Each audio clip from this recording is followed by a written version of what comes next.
What's good, Life and Poetry fam? And welcome back to the channel with your boy, your host, one and only, Marcus T, this guy. And this is the How to Write a Book complete step-by-step guide series here on the channel. Before we go any further than that, guys, please do me that favor and go ahead and remember to like, comment, share, and subscribe to the channel. Once that's done, be sure to turn on that notification bell so that you can be notified every time we drop a new video here on the channel, especially right now during this series. I think the series is going to be a big hit, just as the Poetry 101 and 102 series were. But yeah, so how to write a book, complete step-by-step guide. I spoke about this in the previous videos as we've done on here, where the introduction video, the video we broke down what to consider for writing a book, and actually the opening piece to what we're going to talk about today, and the videos that follow this one here, the actual pieces on how to write a book. With little nuggets I think that you guys can use along the way if you're choosing to write a book or write anything, a chapter book, poetry books, such as the ones that I've done already. And the one that I'm working on now, in conjunction with the new project I'll be working on, that I'm working on simultaneously as I'm putting together the chapter book or the story of my life in the novel, chapter book, whatever you want to call it. And I've come across these here. I've researched things and I found things that I will be implementing in the journey of me writing a book. You guys know I've never written a longer book other than poetry, short stories, children's stories, so on and so forth.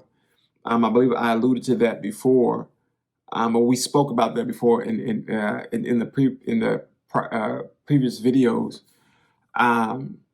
But I want to keep breaking this down because I think that these are some tips, tools, and techniques that you guys can utilize in your journeys to writing your first book, your second book, whatever you want to do.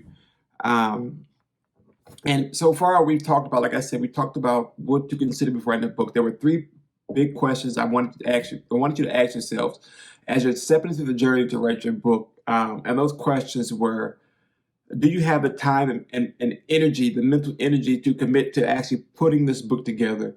Are you prepared to develop unfamiliar skills like self-editing, rewriting, revisions, so on and so forth?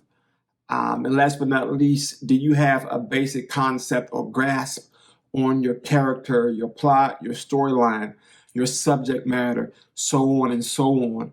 These are three pivotal questions I believe that you should ask yourself as you're going forward in the journey of writing your book. Again, these are things I found as I was researching on how I can put this book together.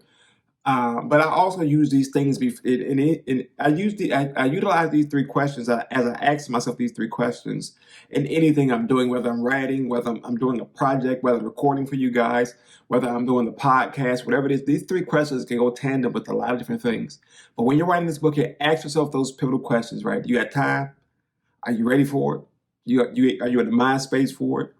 Are you prepared to walk through this process of the character development?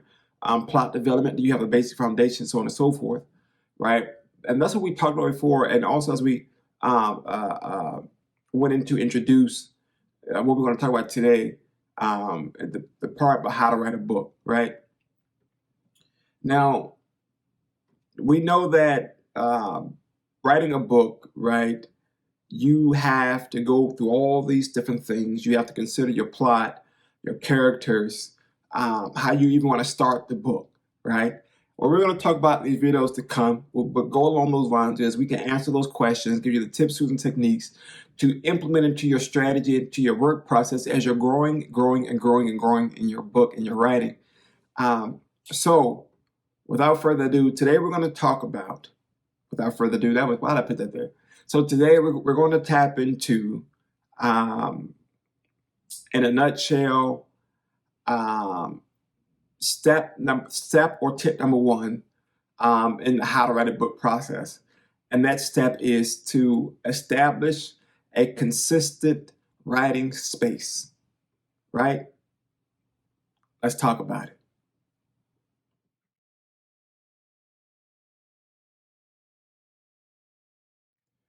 So guys, when writing a book, you want to, I want to put this in layman's terms so that you can understand it best as possible.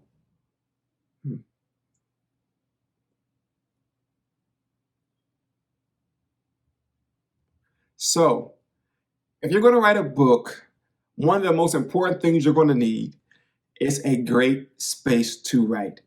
Now, this space doesn't have to be soundproof. It ain't got to have the best view.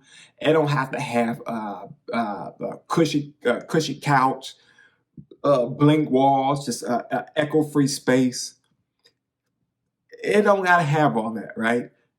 In most cases, you just really need a quiet space to write, a space that's free of distractions, a space that you can constantly get writing done without the distraction of having to get up, move this, that, and the third.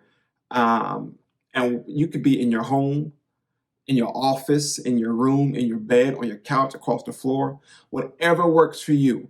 As long as it's a consistent space for you to write, right? You want to establish that writing space so as you're going forward, you have the foundation working, and you have the foundational element there to get the job done in a nutshell. You want to be able to really be free of the distractions, because as you're writing, you don't want your mind to wander off and you lose the thought. You want to make sure you have that. You want to be in a space whereas as you're writing, you don't lose the thought bubble, but you also want to be in a space that you're comfortable, right? You don't want to be in a space with people fighting. Everybody can cuss that, right? Now you got distracted and you're over there, right? Or that's there. Um, if I know for myself, like if I'm writing my poetry, I prefer to write in chaos because I can pull from those there. I can pull from the emotion of what's going on around me as I'm developing this piece here. But when it comes to writing a book like this here, a chapter book, I think that the distraction will be less warranted because I personally don't want to have my mind go over there and then I'm writing about that and it's there and I go back, oh wait, why did I write that down? Have that free space, no distractions, great environment. You get your cup of coffee, your tea, your pen, your paper, your laptop, whatever you're writing with, and just sit down in a comfortable space. Right? Overall, you want this to be a comfortable space for you. Whatever works for you, right? Create that consistent writing space. Whatever works for you. If chaos is what you like, sit in it. If quiet is what you need, sit in it. But do what you feel is best for you, so that you can allow your mind to breathe, to grow, expand, develop, and produce. Right, as you're coming into the fruition of writing your book. All right, so that's tip number one, guys: to develop or to establish a consistent writing space. Again, if these tips, tools, techniques don't work for you, that's fine. But I want to give you guys something that you can pull from. If you pull nuggets here and there, go for it. Whatever works for you. But I want to set you up for success. That's my goal. That is my goal as a writer, as a creative, is to give back and help set you up for success, especially for those individuals, those writers, those up and coming writers who want to do these things here, who want to tap into but don't know where to start. Start here. Start here with life and poetry as we give you a little nudge to get you in the right direction. So tip number one is establishing a consistent working space. And I pray this helps you out. If it doesn't, I apologize. But also, as I always tell you guys, don't take my word. Don't just take my word for it. Go ahead and research for yourself. Find what works for you and implement that into your strategies. Grow, develop, be free and prosper in your journeys as to creating, as writing, whatever it may entail. Be great at it and allow yourself to be great at it. And as always, no matter what, just keep writing. Just keep writing. But Life and Poetry fam, the video that will come after this one here, the video that you will see after this here is tip number 2. And that tip is to hone in on your book idea. We will tap into that in the next video, guys. Just stay tuned. Again, I've said this before, and I'm going to say it again. I want these videos to be short, sweet, condensed, and just put together in a way that you can get it. That's not overloading you with information. That doesn't have me rambling on and talking about random things, because I can do that. I'm a writer. My mind just goes there sometimes, right? But I don't want to do that for you guys. I want to make sure you guys have what you need. You can get in, you can get out, and you go on to the next, onto the next, into the next, right? So until next time, guys, as we tap into tip number 2, which is hone in on your book idea, I want you guys to start looking for a great writing space, right? Look for a great writing space as you continue to ask yourself those 3 questions, right? Do you have time mentally prepared? Are you mentally prepared? Are you wanting to develop new skills, right? And do you have a foundational concept on what you want to do, right? So guys, until next time, remember, always keep writing, keep writing, keep writing, keep writing, keep writing. Until next time, guys, stay safe, be blessed. And I'll catch you in the next video, which will be, remember, which will be step number 2, hone in on your book idea. All right, we'll tap into that then. I'll catch you guys later. Stay safe, be blessed. Till next time, we out. Peace.